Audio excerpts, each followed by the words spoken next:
It was supposed to be just another quiet diplomatic summit in Accra, Ghana, a neutral ground between two powerful yet tense neighbors, Nigeria and Burkina Faso, but beneath the polished handshakes and smiles, a sinister scheme was unfolding. Nigerian President Bola Tinubu, backed by secret whispers from Western envoys, had prepared a political ambush meant to humiliate and weaken President Ibrahim Traoré in front of the entire continent. What he didn't expect was Traoré's calm, razor-sharp instincts and an earth-shattering move that stunned even his own allies. When everything hangs by a thread and trust collapses in front of cameras and leaders, only one question remains: in the darkest room, who really holds the power? Tune into Courageous Voices for a revelation that will keep you on edge. The sun over Accra felt heavier than usual, as if even the skies understood the stakes. Dignitaries and heads of state from across West Africa gathered in the Grand Conference Hall of the Kempinski Hotel, Gold Coast City, their designer suits and measured smiles masking the electricity in the air. Cameras flashed relentlessly as President Ibrahim Traoré of Burkina Faso stepped forward, his posture steady, his eyes unreadable. Moments later, Nigerian President Bola Tinubu arrived flanked by a wall of ministers whose faces carried the confidence of men already assured of victory. The handshake between Traoré and Tinubu was brief, polite, and colder than it should have been. Tinubu's grip lingered half a second too long, a silent assertion of dominance, yet Traoré's faint smile suggested he was unbothered. Around them, ministers from Nigeria whispered behind folders, their glances sharp and rehearsed. To the untrained eye, this was diplomacy at its finest. To the insiders, it was a stage set for something darker. Behind the pleasantries, Tinubu's aides exchanged glances, a secret language flowing through subtle nods and flicks of the eyes. They knew what was coming. This summit wasn't simply about regional unity, it was a calculated ambush. Their plan: corner Traoré in front of the continent's elite, shame him with accusations of destabilizing rhetoric, and isolate Burkina Faso diplomatically. But as the leaders took their seats and the opening speeches began, one thing became disturbingly clear: Ibrahim Traoré wasn't playing along. His composure was unervingly solid, his ministers unusually alert. Whatever trap had been set, he sensed it, and as the Nigerian delegation leaned into their performance, one silent, haunting question filled the hall: who was truly being lured into whose game? What hidden strategy will Traoré unveil next? Stay with Courageous Voices to uncover the truth. In the shadows of Accra's glamorous diplomatic suites, the real summit had already begun. Away from the cameras, where ambition whispered and alliances traded in half-truths, Tinubu's inner circle worked like seasoned tacticians, releasing carefully curated intelligence briefs to key players overnight. The documents were damning, or at least designed to appear so. They alleged that Traoré's administration had secretly armed rebel factions in neighboring states, destabilizing fragile governments and undermining regional peace efforts. The reports, dressed in official seals and diplomatic jargon, circulated swiftly. Western envoys, many already wary of Traoré's fierce anti-imperialist rhetoric, found the narrative disturbingly convenient. In hushed gatherings over espresso and late-night cognac, they nodded in subtle approval. Nigeria, after all, was a trusted heavyweight. If Tinubu declared Traoré a threat to regional security, it wasn't difficult to find willing ears. By morning, the tone of the summit had shifted. Without warning, a new agenda item appeared: a special closed session slated for later that day under the pretense of addressing urgent security matters. Behind closed doors, Nigerian ministers smirked knowingly. The trap was perfectly set. Under the bright lights of continental scrutiny, they would corner Traoré, confront him with the leaked intelligence, and demand he explain himself. The goal wasn't justice or clarity, it was humiliation, a forced reckoning designed to fracture Traoré's growing influence and paint Burkina Faso as the region's loose cannon. Yet, as they prepared their speeches and rehearsed their accusations, they overlooked one fatal flaw. Traoré had been in this arena before, where trust was illusion and betrayal hid behind protocol, what they saw as a noose tightening might yet turn out to be a sword in his hand. Night fell heavy over Accra, but inside Traoré's private suite, the air was colder than the marble floors. His ministers gathered in tense clusters, reading between lines. None of them wanted to see the Minister of Foreign Affairs, a veteran of many high-stakes negotiations, broke the silence first, his voice low, urgent, yet carefully measured. Sir, whispers are moving faster than reason. Tinubu's people are planting seeds, they're setting you up for a public spectacle. Traoré, seated by the wide glass window overlooking the city's glowing skyline, didn't flinch. He listened as if hearing an old story he already knew by heart. The weight of the room pressed in, yet he remained motionless, his fingers lightly tapping the armrest in a slow, deliberate rhythm. Finally, he spoke, soft but commanding. Do not blink. First, he said, his eyes meeting each of theirs. They will push, they will provoke, but if we stay steady, the truth will tilt back in our favor. The room absorbed his words like cold steel. Tightening doubt lingered, but faith was stronger. These men and women had followed him through darker corridors before, from military blockades to political sieges, but this was different. This was theater. Cameras were everywhere, ready to twist every grimace or hesitation into weakness. As the team dispersed to prepare for the morning's ambush, the gravity of their mission was unmistakable. This wasn't just about Traoré's reputation, it was Burkina Faso itself standing before a tribunal. In disguise outside, across streets felt quiet. Inside, Traoré leaned back, his expression unreadable. They wanted fear, they would get calculation. He knew when the lights came on tomorrow, it would be a global game of nerves. Morning arrived with ruthless precision. The Grand Hall, once a symbol of unity, now felt more like a silent battleground. Delegates took their seats beneath the golden chandeliers, eyes sharpened with expectation. Tinubu sat poised at the head of Nigeria's delegation, his tone masked in diplomatic politeness but sharpened with intent. When he spoke, it was as if venom wore silk. Colleagues, Tinubu began smoothly, addressing the leaders of ECOWAS, we gather here not to divide, but to address troubling developments destabilizing our region.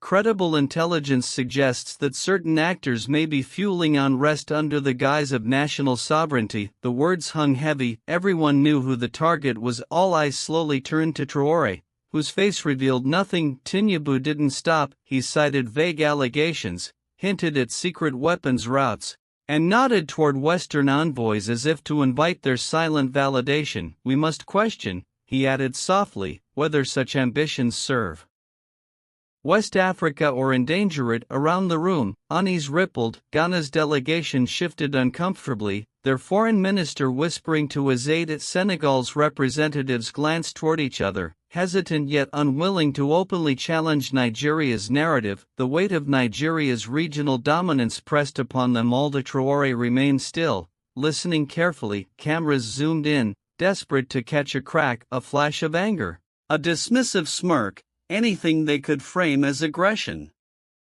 Tinubu's ministers pushed harder, baiting with phrases like reckless ambitions and threats to collective peace. For a moment, the tension felt unbearable, yet Traoré did not bite. His silence unnerved more than any outburst could have. As Tinubu's accusations grew bolder, many began to wonder, was the trap too obvious? And if so, why wasn't Traoré defending himself?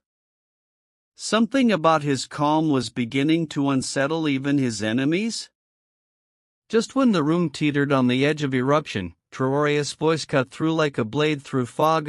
Unwavering, yet carrying the weight of quiet authority, he gently placed his microphone closer, his words measured, but impossible to ignore. If indeed these concerns bear the weight of truth, let us not confine them to closed doors, he said, his gaze sweeping the room with purpose. I request, no, I insist that this dialogue continue with full media access. Let the people of Africa witness this debate. Let them judge who stands for destabilization and who defends sovereignty. The entire chamber shifted, chairs creaked, diplomats stiffened, the Nigerian ministers froze for half a second too long, enough for cameras and onlookers to sense something fractured. Tinubu himself paused, his confident smirk thinning. This wasn't the script. The ambush was designed for shadows, for hushed accusations and carefully controlled leaks, not for the blinding floodlights of public scrutiny. Whispers rippled instantly. Delegates from Ghana and Senegal,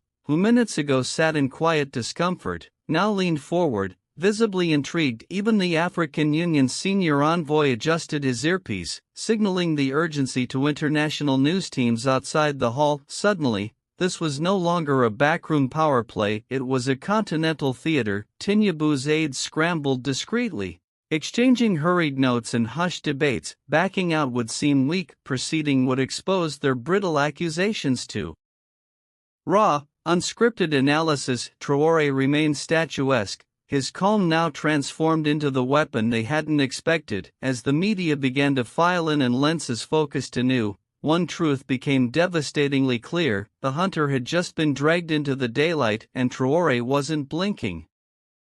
The cameras were now everywhere, glowing red dots lined the walls, their unblinking eyes feeding the world. Live tension from inside the summit chamber. The sudden shift to full public scrutiny had turned every word into a weapon and every pause into potential scandal. Tinubu's camp looked uneasy, their polished masks slipping with each passing second. Then came the critical misstep, pressed by a pointed question from a South African journalist about the origin of Nigeria's allegations. Tinubu's defense minister, an experienced but visibly rattled man, tried to stay on script. His voice cracked slightly as he rushed through his reply. Our friends, our external security partners, Western intelligence included, have provided solid data backing our concerns regarding destabilization activities linked to Burkina Faso. The moment the words left his mouth, the atmosphere changed instantly. It was subtle at first, heads turning, murmured exchanges, ministers whispering urgently into earpieces. But soon it spread like wildfire. Journalists perked up, their pens scratching furiously. ECOWAS delegates shifted in their seats, non-African advisors, Western intelligence. The implication was damning. This wasn't merely a regional matter. Nigeria's claims, now exposed, were not born purely of African concern, but were tangled with foreign influence. Traoré said nothing. He didn't need to. The damage was unfolding organically. Where minutes ago, Tinubu's accusations seemed poised and calculated, they now reeked of orchestration and outside manipulation. A silence heavy and cutting filled the hall before being broken by the African Union's lead diplomat, softly but firmly asking Tinubu's team to clarify the involvement of external parties. Tinubu's ministers looked to their leader for rescue, but even Tinubu sat still, lips pressed tight. The ambush had just begun to collapse under its own deception, and the world was watching. The tension in the hall now felt unbearable, stretched tighter than diplomatic etiquette could sustain. Traoré, who had remained quietly composed through every accusation and slip, finally leaned forward. The microphone caught the faint rustle of papers as he calmly placed a thick dossier on the table. Without raising his voice, without theatrics, he began to speak. In the spirit of transparency you all demanded, he said softly, I wish to present verified communications intercepted by Burkina Faso's security services, communications between Nigerian officials and foreign operatives discussing strategies to politically corner my government during this very summit. The words hit like a shock wave. Cameras zoomed in instinctively as Traoré, still calm, began reading aloud. He cited exact times, locations, and names. Voices recorded in secret meetings between Tinubu's senior advisors and Western envoys filled the chamber, played through the hall sound system with chilling clarity. They discussed narrative framing, timing the leak of intelligence reports and ensuring certain delegates would back Nigeria's claims to isolate Traoré diplomatically. Each revelation landed heavier than the last. Faces paled. Tinubu stared ahead, motionless, while his ministers exchanged frantic, panicked glances. Journalists typed furiously, unable to keep up with the unraveling scandal. Across the room, the representatives of Ghana and Senegal, moments ago hesitant and neutral, now sat frozen, their discomfort impossible to hide. By the time Traoré finished, the air was dead silent. No rebuttals came, no clever deflections, only awkward shuffling and eyes refusing to meet his. The mighty ambush had turned grotesquely inward, exposing not Traoré's instability, but Nigeria's willingness to weaponize deception. In that devastating quiet, Traoré didn't gloat, he merely closed the file and asked simply, "Is this how we build Africa's unity?" The hall stayed mute, the truth had done the shouting.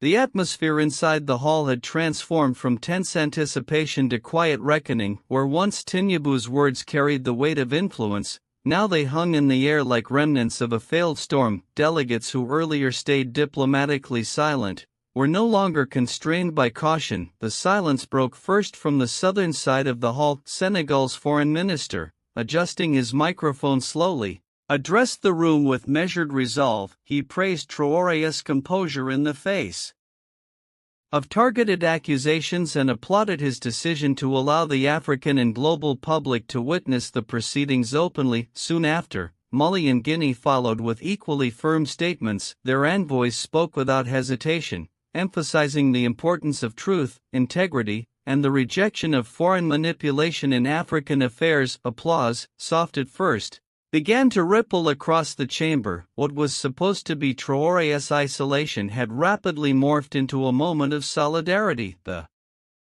narrative had flipped completely. Traoré was no longer seen as the destabilizer, but as the guardian of West African dignity against foreign puppeteering. Tinubu's camp, once supremely confident, looked fractured. Some ministers scribbled notes furiously, others whispered behind cupped hands, but none dared meet the eyes of the growing alliance forming against them. Even those who had stayed neutral, delegates from Ghana, Liberia, and Côte d'Ivoire, began to nod subtly in agreement with the calls for a more independent and transparent ECOWAS. Amid the shifting tides, Traoré stood still, arms gently resting by his sides, his face free from smugness or triumph. He did not gloat, his victory was silent and absolute, carved through patience and truth. As the hall realigned around him, he offered no grand speech. The message was already written in the room. Dignity had won and deception had swallowed itself.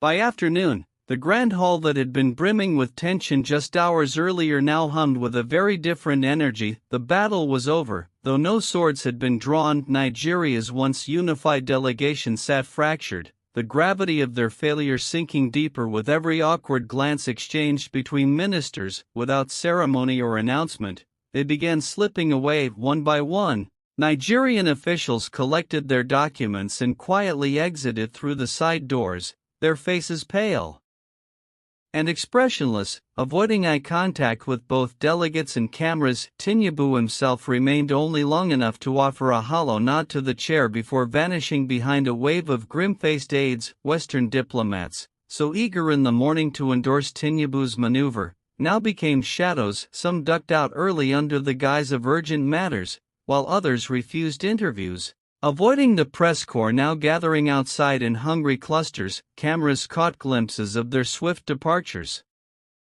but no explanations followed. Their silence spoke volumes. No one wanted their fingerprints on the collapse. Inside the chamber, something rare and unscripted unfolded. As Traoré prepared to leave, the delegates who remained did something unplanned. Applause broke out, hesitant at first, but quickly swelling into a spontaneous show of respect, not orchestrated, not diplomatic courtesy, genuine recognition. Traoré, stoic as always, offered only a modest nod and brief thanks before exiting gracefully. By evening, headlines swept across Africa and beyond. Burkina Faso's Traoré outwits plot in ECOWAS showdown, a lesson in calm and power. Traoré emerges stronger. What was meant to be his political undoing became a global endorsement of his leadership, and as the sun set over Accra, the continent whispered what no press dared yet print. Tinubu had lost far more than face. He had lost the room and perhaps the moral authority of his cause.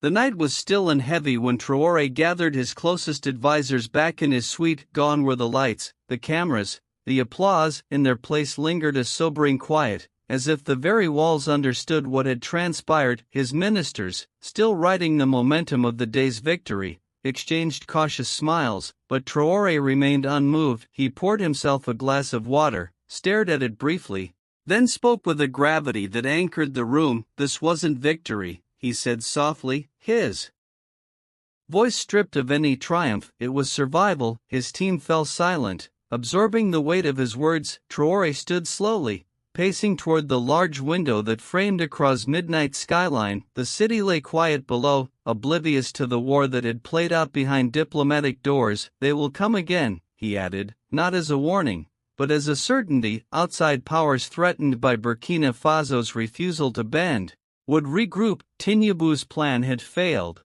but the forces behind him, the ones who thrived in shadows, would never accept defeat so easily. His team nodded slowly, understanding that what felt like a win today was merely a pause in a longer battle. For Traoré, exposing a plot was not enough. Integrity had won around, but in the ruthless world of geopolitics, where narratives could be reshaped overnight, truth alone was fragile currency. He stood there quietly for a long while, his silhouette framed by the soft glow of Accra. No speeches, no declarations, just a single question, unspoken, yet hanging in the air like a blade suspended in darkness. Was truth truly enough to protect them from the next strike that would inevitably come, unseen, patient, and merciless? What shocking turn will come next? Stay with Courageous Voices. What do you think? Will truth and integrity be enough to shield Traoré from future betrayals? Or is the game far from over?